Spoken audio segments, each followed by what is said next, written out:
Tell me something. When did you last hear real silence? Not the silence of midnight with notifications still humming, not the silence of earphones in and a podcast running underneath. Real silence. The kind that has weight. The kind that makes you suddenly aware of your own breathing. Strange. Almost uncomfortable. You can't remember. And it isn't your fault. Because silence has vanished. It has become an endangered species. Rare as certain marbles, certain wines, certain very old surnames. Something that still exists somewhere, but that very few people know how to find. That is what I want to talk about today. Silence as the last aristocratic luxury, perhaps the greatest one, perhaps the only one that truly matters. A few summers ago, I was in the high mountains, serious altitude, rock, pine, air that cuts. The sort of place where your grandparents used to sit without speaking, before a view that required no commentary whatsoever. I could hear music, a Bluetooth speaker, someone dancing on a boulder at 3,000 meters. It isn't an isolated story. Sail out on a yacht at anchor, well away from the coast, engine off, a light wind, and you find someone with a portable speaker connected to their phone.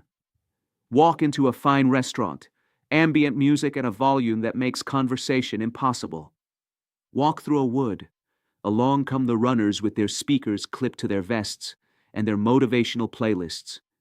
Noise has followed us everywhere, like an addiction, like anxiety wearing the disguise of preference. People can no longer bear silence. They fear it. They fill it instinctively, the way one fills a void that frightens. And that fear says everything. There is an unwritten law that has always held. Those who speak a great deal are asking. Those who are silent are deciding. Think of the people you know, the ones who truly count, not on social media, in real life. The ones whose entrance changes the room.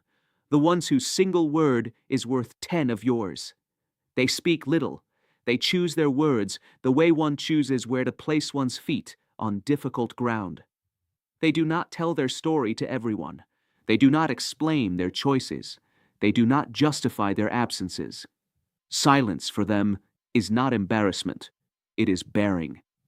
There is something profoundly aristocratic in the not saying, in the holding back, in the refusal to fill every space with one's own noisy presence. The historical aristocrat had no need to shout his name. The name arrived before him.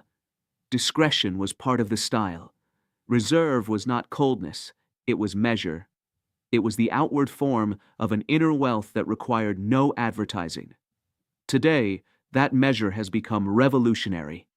Because the system wants precisely the opposite. We live submerged in what someone has called the infosphere, an environment saturated with information, images, opinions, confessions, updates, a continuous flow that never ceases, not even at night. And inside this flow, the majority of people have thrown themselves headlong. They put everything out there.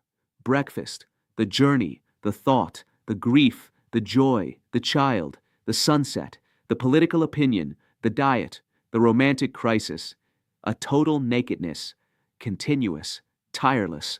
They appear to be free. They are not. They are naked before someone who does not know them, does not love them, will not remember them. They are legible, predictable, catalogable. Every post is a data point. Every story is a profile. Every public confession is a weakening.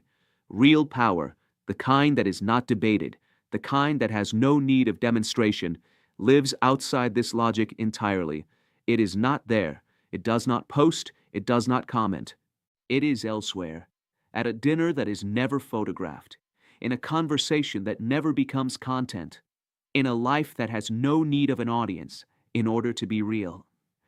The people who truly count, those who move things, decide things, build things that last, you will not find them there. You will not find them chasing followers. You will not find them optimizing publication schedules. You will not find them constructing their public image as though it were the only thing they possess. You find them at luncheon, unhurried, In an office with few objects and many books. On the telephone with 3 words that are worth an hour's meeting. In silence, before something beautiful, feeling no need whatsoever to share it. Their life is real because it is not staged. And there is an enormous difference between a life that is lived and a life that is narrated. The first has weight, smell, consequences. The second is a product. A product may be appreciated, shared, commented upon, but it is not a life. Silence, the capacity not to expose oneself, not to explain oneself, not to seek continuous confirmation, is the signature of one who knows who they are, of one who has no need to be told by others. I am working on a book on these very themes: power, discretion, aristocracy as a category of the spirit before it is ever a matter of blood. Everything that on this channel we have explored together, in the videos on monarchy, on nobility, on the beauty that endures, it is taking shape as something longer, denser, more permanent. A book is not a post. It carries no notifications. It measures no reactions. It asks for time, silence, attention. It is already in itself an aristocratic gesture. I shall tell you more when the moment comes. Silence is not an absence.